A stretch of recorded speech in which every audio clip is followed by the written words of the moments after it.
Yes, yes, it is very clear. And I want to emphasize something from what you just said, that, every dream or most dreams have a script. And it is very common that people get very impressed by the story in a dream.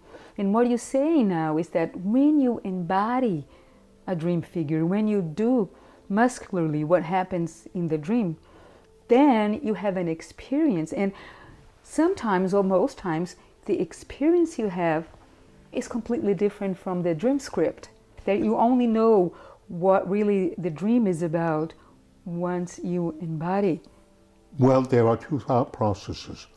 The narrative you assign to the dream and the narrative that emerges from your working with your own body form. But what is missing, I think, in our dialogue is the general organizing process that seems to be an evolutionary process which includes, I think, at least what we imagine is the entire human population, is the relationship between the body and its evolving voluntary effort. Voluntary effort is how to manage, not only your social behavior, but your own emotional or pre-personal states, being overexcited, being underexcited, so that what we're seeing emerging in the dream is a function, and that function is from self-regulation, which is autonomous, which is inherited, which is the result of a long history of animate existence, and the emergence of voluntary self-regulation, not autonomous self-regulation.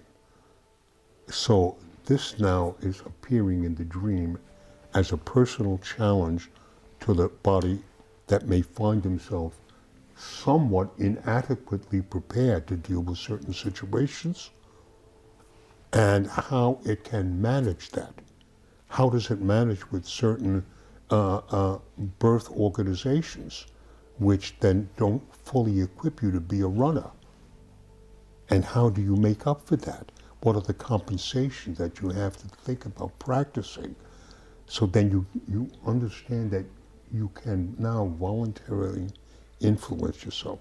So that you would have to say, as a generalization, that a dream's function is to develop the relationship between the inherited structures and the emerging way to regulate forming adaptations to changing environmental situations, or adaptations in a voluntary way to be adapted to one's own bodily organization.